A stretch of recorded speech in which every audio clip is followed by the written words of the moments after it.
Hello friends, welcome to channel. അപ്പോൾ നമ്മൾ കുറച്ച് പേര് നമ്മളോട് ചോദിച്ചിട്ടുണ്ടായിരുന്നു ഞാൻ ഇൻവെസ്റ്റ് ചെയ്യുന്ന സ്റ്റോക്സ് ഏതാണ്. നിങ്ങൾക്കായിരിക്കും ഞാൻ ഇന്ത്യൻ സ്റ്റോക്സിലും അതുപോലെ തന്നെ US സ്റ്റോക്സിലും ഇൻവെസ്റ്റ് ചെയ്യുന്നുണ്ട്. ഇപ്പോൾ ഈ കുറച്ച് മാസങ്ങളായിട്ട് നല്ലോണം അഗ്രസീവായിട്ട് ഇൻവെസ്റ്റ് ചെയ്യുന്നുണ്ട്. എന്താ വെച്ചാൽ ഞാൻ മ്യൂച്വൽ ഫണ്ട് ഇൻവെസ്റ്റ്മെന്റ് ചെറുതായിട്ട് കുറച്ചിട്ട് അതും കൂടിയിട്ട് ഞാൻ സ്റ്റോക്ക് ഇൻവെസ്റ്റ്മെന്റ് ഒക്കെ ചെയ്തുകൊണ്ടിരിക്കുന്നത്. ട്രേഡിങ്ങും ചെയ്യുന്നുണ്ട്. നമ്മൾ ഇൻട്രാഡേ ട്രേഡിങ് ചെയ്യാറുണ്ട്. ഓപ്ഷൻ ട്രേഡിങ് അങ്ങനെ ചെയ്യാറില്ല. എന്ന് വെച്ചാൽ കുറച്ച് റിസ്ക് കൂടുതലാണ്. അപ്പോൾ ഞാൻ ഓപ്ഷൻ ചെയ്യാറില്ല. മാക്സിമം ഇൻട്രാ ട്രേഡിങ് ചെയ്യാറുണ്ട്. മറ്റേത് നോർമൽ ട്രേഡിങ്ങും ചെയ്യാറുണ്ട്. അതായത് നമ്മൾ ചിലപ്പോൾ ഈ മാസം വാങ്ങിക്കും, അടുത്ത മാസം വില കൂടുമ്പോൾ വിൽക്കും, അങ്ങനത്തെ പരിപാടിയും ചെയ്യാറുണ്ട്. അപ്പോൾ അത്യാവശ്യം നല്ല ലാഭം, കുഴപ്പമില്ലാണ്ട് ലാഭം സംഭവങ്ങളൊക്കെ കിട്ടാറുണ്ട്. അപ്പോൾ അതുകൊണ്ട് തന്നെ കുറേ പേര് നമ്മൾ ചോദിക്കുന്നുണ്ട് ഏതൊക്കെ സ്റ്റോക്സ് ഞാൻ ഹോൾഡ് ചെയ്യുന്നുണ്ട് ഇപ്പോൾ തൽക്കാലം. അപ്പോൾ ഞാൻ നമ്മുടെ US സ്റ്റോക്സിന്റെയും ഇന്ത്യൻ സ്റ്റോക്സ് ഏതൊക്കെയാണെന്ന് നമ്മളിതിൽ കാണിച്ചു തരാം. ഞാൻ അത്യാവശ്യം ആവശ്യമുള്ള സംഭവങ്ങളൊക്കെ ഞാൻ ഹിഡൻ ആക്കുന്നുണ്ട്. അതുപോലെ തന്നെ ഇത് റെക്കമെൻഡേഷനോ സംഭവങ്ങളൊന്നുമല്ല. നമ്മുടെ സ്റ്റോക്ക് ഞാൻ റെക്കമെൻഡേഷൻ ചെയ്യുന്നില്ല. നിങ്ങൾക്ക് നിങ്ങളുടെ റിസർച്ചും സംഭവങ്ങളൊക്കെ നോക്കിയിട്ട് മാത്രം സ്റ്റോക്ക് സെലക്ട് ചെയ്യട്ടാ. ഇത് നോട്ട് അറ്റ് ഓൾ റെക്കമെൻഡേഷൻ ആണ്. ഇത് ജസ്റ്റ് ഫോർ എഡ്യൂക്കേഷൻ പർപ്പസിന് ഞാൻ ഇൻവെസ്റ്റ് ചെയ്തിരിക്കുന്ന സ്റ്റോക്ക് ലിസ്റ്റ് കാണിച്ചിരുന്നു മാത്രമേ ഉള്ളൂ കേട്ടോ. അപ്പം ഞാൻ ഓൾറെഡി എന്താ പറയുക, ഒരു വാർണിംഗ് പോലെയോ അല്ലെങ്കിൽ ഒരു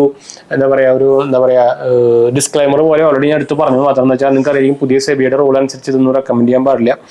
അപ്പോൾ എന്തായാലും നമുക്ക് നമ്മുടെ വീഡിയോയിലേക്ക് പോകും. അതിന് മുമ്പ് നമ്മുടെ 2 ചാനലും കാണാത്ത പോയി കണ്ടു നോക്കുക, സബ്സ്ക്രൈബ് ചെയ്യാൻ സപ്പോർട്ട് ചെയ്യാം. പിന്നെ എന്തെങ്കിലും സംശയങ്ങളൊക്കെ എന്നെ കമന്റ് ചെയ്യാൻ മറക്കണ്ട. നമ്മളെല്ലാ കമന്റ് റിപ്പോർട്ടുന്നതാണ്. നമ്മൾ ഇൻസ്റ്റാഗ്രാം പേജിൽ അവൈലബിൾ ആണ്. പേജ് ഫോളോ ചെയ്യാൻ നിങ്ങൾക്ക് അതിലും വേണമെങ്കിൽ മെസ്സേജ് ചെയ്യാം. എല്ലാത്തിനും ലിങ്കും കാര്യങ്ങളൊക്കെ ഞാൻ ഡിസ്ക്രിപ്ഷനിൽ കൊടുക്കുന്നുണ്ട്. ഫോളോ ചെയ്യാനും ലൈക്ക് ചെയ്യാനും ഷെയർ ചെയ്യാനും നിങ്ങളുടെ ഫ്രണ്ട്സിലേക്ക് കമ്പനിക്ക് ഒന്ന് ഷെയർ ചെയ്യാനൊന്നും മറക്കരുതിട്ടാ ഒന്നും എടുത്ത് പറയാനും. അപ്പോൾ നമ്മുടെ ഭയങ്കര സ്ലോ ആയിട്ടാണ് അതൊക്കെ ഇതായിട്ട് പോകുന്നത്. അപ്പോൾ നിങ്ങൾക്ക് നോർമലി അറിയിക്കും അതുപോലത്തെ എഡ്യൂക്കേഷണൽ വീഡിയോ അതുപോലെ തന്നെ ഇൻഫോർമേറ്റീവ് വീഡിയോസ് ഒന്നും അധികം ആൾക്കാരൊന്നും കാണില്ല. പിന്നെ എന്തെങ്കിലും ആവശ്യമൊക്കെ വരുമ്പോഴായിരിക്കും, പണി കിട്ടുമ്പോഴൊക്കെ ആയിരിക്കും ചിലപ്പോൾ ഒന്ന് കാണാം. അപ്പോൾ അല്ലെങ്കിൽ എല്ലാവരും വ്ളോഗിന്റെ പിന്നാലെ സംഭവത്തിൻ്റെ ഒക്കെ പിന്നാലെ ആയിരിക്കും. അപ്പോൾ ഇത് അറിവുണ്ടാക്കി വെക്കുക. അറിവുണ്ടായിട്ട് അതിന് മുമ്പ് പണി കിട്ടാനാണ് നല്ലത്. അറിവുണ്ടാക്കി വെക്കുക. അതുപോലെ നിങ്ങൾക്ക് ഞാൻ ഇതുപോലെ നമ്മുടെ സ്പാംസിന്റെ വീഡിയോ ഇടാറുണ്ട്.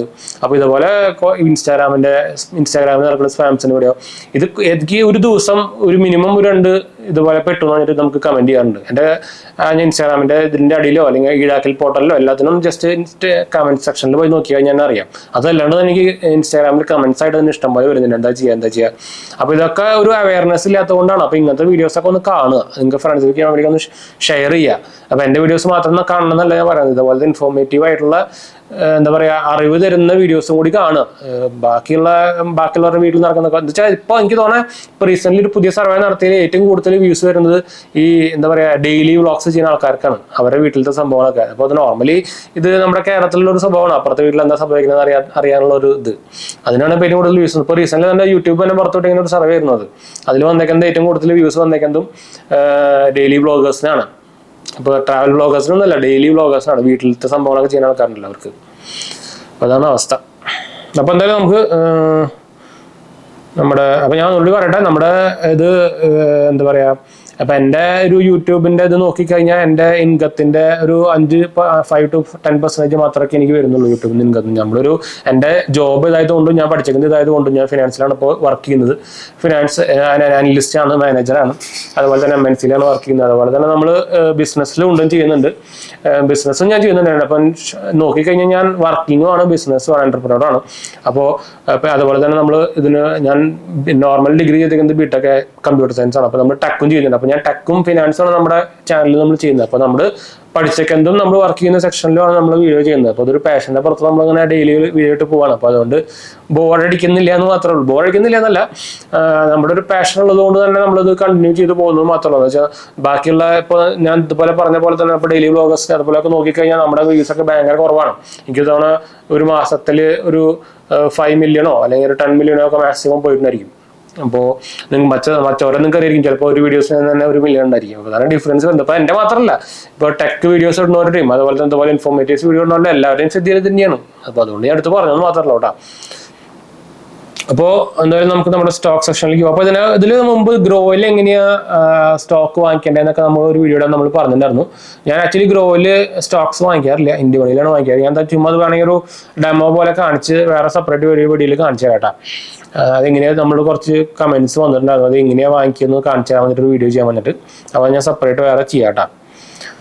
അപ്പോൾ ഇപ്പം എന്തെങ്കിലും കറൻ്റ്ലി ഇന്നിപ്പോൾ സ്റ്റോക്ക് മാർക്കറ്റ് മുടക്കാണല്ലോ. അപ്പോൾ ഞാൻ നാളെ ഓപ്പൺ ആവുള്ളൂ. ഇന്ന് കറൻ്റ്ലി ഇപ്പം എൻ്റെ 17 ഹോൾഡിങ്സ് ഉണ്ട്. അതായത് ഇന്ത്യൻ കമ്പനീസിൻ്റെ 17 ഹോൾഡിങ്സ് ഉണ്ട്. നോക്കിക്കഴിഞ്ഞാൽ എനിക്ക് കഴിഞ്ഞ ദിവസം ഒരു 7,000 രൂപയാണ് നഷ്ടമാണ് വന്നേക്കുന്നത്. അത് ലോങ് ഹോൾഡിങ്ങിലാണ് കേട്ടോ. അപ്പോൾ അത് നഷ്ടം എന്ന് പറയല്ലേ, ഞാൻ അത് കൂടുമ്പോഴേ വെക്കുള്ളൂ. അത് IRFCയിലാണ് എനിക്ക് വന്നേക്കുന്നത്. എൻ്റെ IRFCയുടെ സ്റ്റോക്സ് ഇഷ്ടം പോലെ ഉണ്ട്. പക്ഷെ അത് ഭയങ്കരമായിട്ട് ഈ ഇട ഇടിഞ്ഞു. 168, 150 ആയിരുന്നു. ഇപ്പോൾ 153 നിൽക്കുന്നത്. അപ്പോൾ ഞാൻ അത് ഞാൻ വേണമെങ്കിൽ സ്ക്രീൻഷോട്ട് കാണിച്ചാൽ അതായിരിക്കും നല്ലത്.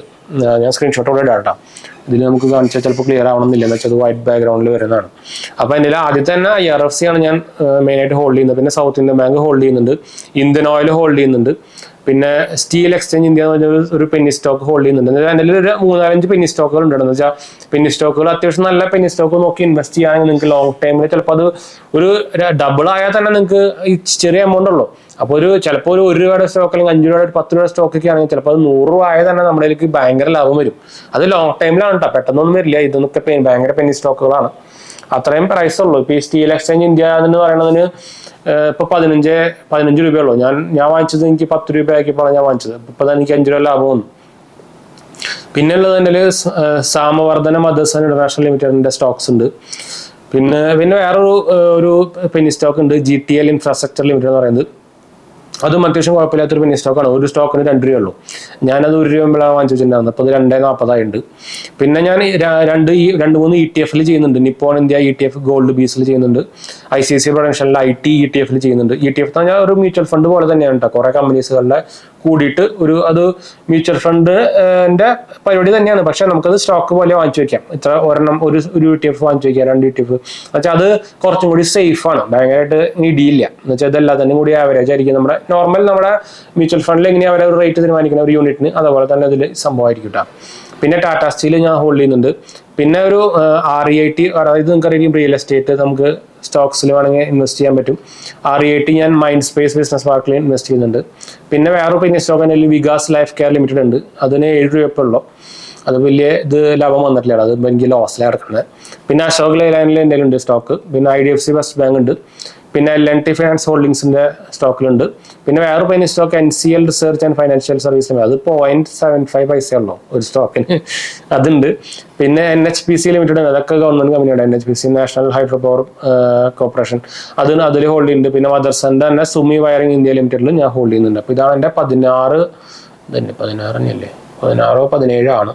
17 ഇന്ത്യൻ കമ്പനീസിൽ ഞാൻ ഷെയർ ഹോൾഡ് ചെയ്യുന്നത്. ഇതെല്ലാം ചിലത് ഷോർട്ട് ടൈം ഹോൾഡിംഗ് ആണ്, ചിലത് ലോങ് ടൈം ഹോൾഡിംഗ് ആണ് കേട്ടോ. അത് ഡിപ്പെൻസ് അപ്പോൾ നമ്മുടെ പ്രോഫിറ്റ് എങ്ങനെ വരുന്നു അതനുസരിച്ച് നമ്മളത് വിൽക്കും സംഭവമൊക്കെ ചെയ്യട്ടെ. ഇപ്പോൾ എനിക്ക് ഓൾറെഡി എല്ലാം ടോട്ടൽ നോക്കി കഴിഞ്ഞാൽ പ്രോഫിറ്റിൽ തന്നെയാണ്, അത് വേറെ കാര്യം. പക്ഷെ ഞാൻ ഇപ്പോൾ ഇതൊന്നും വിൽക്കുന്നില്ല കേട്ടോ. പിന്നെ വന്നേക്കുന്നതാണ് നമ്മുടെ US സ്റ്റോക്സിൽ. അപ്പോൾ അതിൻ്റെ ഞാൻ സ്ക്രീൻഷോട്ട് കൊടുക്കുന്നുണ്ട്. അപ്പം എൻ്റെ കയ്യിൽ ഒരു ETF-ഉം അതുപോലെ തന്നെ 4 സ്റ്റോക്കും US സ്റ്റോക്സിൻ്റെ കയ്യിലുണ്ട്. ETF എന്ന് പറയുന്നതിൽ ProShare Ultra Pro QQQ എന്ന് പറഞ്ഞൊരു ETF ആണ് എൻ്റെ ഉള്ളത്. ഇത് നോക്കിക്കഴിഞ്ഞാൽ ഒരു ടെക് ETF എന്ന് വേണമെങ്കിൽ പറയാം, ETF എന്ന് വേണമെങ്കിൽ പറയാം. ഒരു ETF-ന്റെ പ്രൈസ് $60 നമുക്ക് US ഡോളറിന്റെ പ്രത്യേകത എന്ന് വെച്ചാൽ നമുക്ക് വേണമെങ്കിൽ $1 തന്നെ ഇൻവെസ്റ്റ് ചെയ്ത് തുടങ്ങാൻ പറ്റും. നമുക്ക് ഫ്രാക്ഷണൽ ഇൻവെസ്റ്റ്മെന്റ് നടക്കാൻ പറ്റും. അതാണ് അതിന്റെ ബെനിഫിറ്റ് വരുന്നത്. നമുക്ക് നമ്മുടെ ഇന്ത്യൻ സ്റ്റോക്കിൽ പോലെ ഒരു ഷെയറിന്റെ ഫുൾ പ്രൈസ് വേണമെന്നില്ല, അങ്ങനെയാണെങ്കിൽ ചിലപ്പോൾ തണ്ടും. പിന്നെ എൻ്റെ ഉള്ളത് ആമസോണിന്റെ സ്റ്റോക്കാണ്. ആമസോണിൽ എൻ്റെ അത്യാവശ്യം കുറച്ചുണ്ട്. പിന്നുള്ളത് ഇന്റൽ കോർപ്പറേഷനിലുണ്ട്. ഇന്റൽ കോർപ്പറേഷൻ നമുക്കറിയാം ചിപ്പ്, നമ്മുടെ പ്രൊസർ. പിന്നെ ഫൈസർ ലിമിറ്റഡ് ഉണ്ട്, അതായത് നമ്മുടെ ഒരു മരുന്ന് കമ്പനിയാണ്, ഹെൽത്ത് കെയർ ആണ് ഫൈസർ. നിങ്ങൾക്ക് അറിയാം ഇവിടെയൊക്കെ ഉണ്ട് അതിൻ്റെ മരുന്നുകളൊക്കെ, അതിലുണ്ട്. പിന്നെ ആൽഫബറ്റ്, അതായത് ഗൂഗിളിൻ്റെ ഉണ്ട് കേട്ടോ. അപ്പോൾ ഇതൊക്കെയാണ് എൻ്റെ ഞാൻ ഇപ്പോൾ കറന്റ് ഹോൾഡ് ചെയ്യുന്ന ഷെയറുകൾ. ഇത് ചിലത് ഞാൻ പറഞ്ഞല്ലോ, ഇതിൽ എൻ്റെ ഒരു 30% ഷോർട്ട് ടൈം ഹോൾഡിങ്ങും ബാക്കിയെല്ലാം ലോങ് ടൈം ഹോൾഡിംഗ് ആണ്. ഷോർട്ട് ടൈം എന്ന് പറയുമ്പോൾ അത് 6 months to 1 year എടുക്കും, അതാണ് നോർമലി ഷോർട്ട് ടൈം ഹോൾഡിംഗ് പറയാറ്. ലോങ് ടൈം എന്ന് പറയുമ്പോൾ അതിൻ്റെ മുകളിൽ വരുന്നത്. അപ്പോൾ ചിലത് ഞാൻ കുറേ കാലത്തേക്ക് നമുക്ക് ആവശ്യത്തിനൊക്കെ ഉപയോഗിക്കാം, നമ്മുടെ മ്യൂച്വൽ ഫണ്ടൊക്കെ പോലെ വേണമെങ്കിൽ വെക്കാം. അപ്പോൾ അത് നമ്മൾ കറക്റ്റ് നോക്കി സെലക്ട് ചെയ്തിട്ടൊക്കെ എടുക്കുകയാണെങ്കിൽ നമുക്ക് ശരിക്കും ലോങ് ടൈം ഹോൾഡൊക്കെ ചെയ്യുമ്പോൾ ഭയങ്കര ലാഭം കിട്ടും. ഇപ്പോൾ എക്സാമ്പിളായിട്ട് ഇപ്പോൾ കുറേ ഒരു 10 കൊല്ലം ഒരു 10 year പ്ലസ് അല്ലെങ്കിൽ മൈനസ് നോക്കിക്കഴിഞ്ഞാൽ നമുക്ക് മാരുതിയുടെ ഷെയറൊക്കെ 1000 രൂപ 700 രൂപയ്ക്ക് ഉണ്ടെന്നുള്ളൂ. ഇപ്പം മാരുതിയുടെ ഷെയർ എത്രയാണ്? 10500 രൂപ വരെ, 10,500 to 11,000 അതിൻ്റെ വേരി ചെയ്തിട്ടുണ്ട്. അപ്പോൾ ലാഭം നിങ്ങൾ നോക്കി നോക്കുക, 1000 രൂപയ്ക്കും ഒരു ഷെയറിൻ്റെ ഡിഫറൻസ് വരുന്നത്. അതുപോലെ തന്നെ MRF 1,00,000 രൂപയ്ക്കാണ് ഒരു ഷെയറിന്. അപ്പോൾ അതൊക്കെയാണ് ഡിഫറൻസ് വരും. അപ്പോൾ നല്ല ഇതുപോലത്തെ കമ്പനീസിൻ്റെ ഷെയറൊക്കെ വാങ്ങിച്ചു വെച്ചാൽ ഒരു 10 കൊല്ലം 15 കൊല്ലമൊക്കെ കഴിഞ്ഞ് കഴിഞ്ഞാൽ ഭയങ്കര ഭയങ്കര ലാഭം കിട്ടും കേട്ടോ. അപ്പോൾ ഭയങ്കര ലാഭം എന്ന് പറഞ്ഞാൽ ഒടുക്കത്തെ ലാഭമായിരിക്കും കിട്ടുക. പിന്നെ ഇതിന് നമുക്ക് ഇൻട്രസ്റ്റ് വരുന്നുണ്ട്, ഇൻട്രസ്റ്റ് അല്ല, ടാക്സ് വരും, അത് വേറെ കാര്യം. മ്യൂച്വൽ ഫണ്ട് വരുന്ന പോലെ തന്നെ നമ്മൾ ടാക്സ് അടക്കണം, അത് നോർമൽ ബാക്കിയുള്ള പോലെ തന്നെ. അപ്പോൾ ഇതാണ് എൻ്റെ കറൻ്റ്ലി എൻ്റെ ഉള്ള സ്റ്റോക്സ്, ഇന്ത്യൻ സ്റ്റോക്സും US സ്റ്റോക്സ് ഇട്ടാ. ഞാൻ ഇന്ത്യ മണിയാണ് ഉപയോഗിക്കുന്നത്. നമ്മളോട് സ്ക്രീൻഷോട്ട് കണ്ടായിരിക്കും അത് ഇന്ത്യ മണിയുടെ സംഭവം. എന്ന് വെച്ചാൽ നമുക്കിപ്പോൾ US സ്റ്റോക്സ് ഇൻവെസ്റ്റ് ചെയ്യാൻ ഏറ്റവും ബെസ്റ്റ് ഒരു യൂസർ ഫ്രണ്ട്ലി ആയിട്ടുള്ള സംഭവം നോക്കിക്കഴിഞ്ഞാൽ ഇന്ത്യ മണി തന്നെയാണ്. പിന്നെ വെസ്റ്റഡാണ്, വെസ്റ്റഡ് കുറച്ച് കോംപ്ലിക്കേറ്റഡ് ആണ് നോക്കിക്കഴിഞ്ഞാൽ. ഗ്രോയിൽ ഉണ്ടായിരുന്നു, ഗ്രോയിൽ പക്ഷെ ഇപ്പോൾ തൽക്കാലം നിർത്തി വെച്ചിട്ടുണ്ട് US സ്റ്റോക്സ് ഒക്കെ. അപ്പോൾ ഞാൻ എന്തായാലും റെക്കമെൻഡ് ചെയ്യുന്നത് ഇന്ത്യ മണി തന്നെയാണ്. ഞാൻ ഇന്ത്യൻ കമ്പനീസിൻ്റെയും ഇതിലും US സ്റ്റോക്സ് ഒക്കെ ഇൻവെസ്റ്റ് ചെയ്യുന്നത് ഇന്ത്യ മണി തന്നെയാണ് കേട്ടോ. ഗ്രോയിലിൻ്റെ ഞാൻ മ്യൂച്വൽ ഫണ്ടിൻ്റെ നമ്മുടെ എന്താ പറയുക ടാക്സ് സേവിങ് ELLS മാത്രമേ അതിലുള്ളൂ. ബാക്കിയൊക്കെ ഞാൻ മ്യൂച്വൽ ഫണ്ടും ഇതിൽ തന്നെയാണ് ചെയ്യുന്നത് കേട്ടോ. എന്നുവെച്ചാൽ ഞാൻ ആദ്യം ഗ്രോയിലാണ് സ്റ്റോക്സ് ഇൻവെസ്റ്റ് ചെയ്യാൻ ഉദ്ദേശിച്ചിട്ടുണ്ടായിരുന്നു. പക്ഷെ അത് എനിക്ക് ചെറുതായിട്ട് ലാഗ് ചെയ്യും. അതുപോലെ നമ്മളിപ്പോൾ റിഡീം ചെയ്യുമ്പോൾ അക്കൗണ്ടിലേക്ക് തിരിച്ച് കയറണമൊക്കെ അപ്പോൾ കുറച്ച് ലാഗ് ഈ സംഭവങ്ങളൊക്കെ ആയിട്ട് തോന്നുന്നു. അപ്പോൾ അതുകൊണ്ട് ഞാൻ വേണ്ട വെച്ചാണ്. പിന്നെ അതിനായിട്ടും ഫീച്ചേഴ്സും നിറച്ചൊരു ഇവരെ പേര് തന്നെ സൂപ്പർ ആപ്പ് എന്നൊക്കെയാണ് ഈ ഇന്ത്യ മണിയുടെ. പ്രൊമോഷൻ അല്ല കേട്ടോ, ഞാൻ എടുത്ത് പറഞ്ഞോട്ടെ, പ്രൊമോഷൻ അല്ല. ഞാൻ എൻ്റെ സെപ്പറേറ്റ് റെഫറൽ ലിങ്ക് താഴെ കൊടുക്കാൻ പോകുമ്പോൾ നിങ്ങൾക്ക് വേണമെങ്കിൽ എടുക്കാം കേട്ടോ. അപ്പോൾ നമുക്ക് വീഡിയോ വൈൻഡപ്പ് ചെയ്യാം. വീഡിയോ ഇഷ്ടപ്പെട്ട ഒരു ലൈക്ക് ചെയ്യാനും ഷെയർ ചെയ്യാനും സബ്സ്ക്രൈബ് ചെയ്യാനും മറക്കണ്ട. ചാനൽ സപ്പോർട്ട് ചെയ്യാൻ മറക്കണ്ട. എന്തായാലും സംശയിക്കേണ്ട കമൻറ്റ് ചെയ്യാൻ മറക്കണ്ട. നമ്മൾ എല്ലാവരും അടുത്ത വീഡിയോ കാണാം. ബൈ.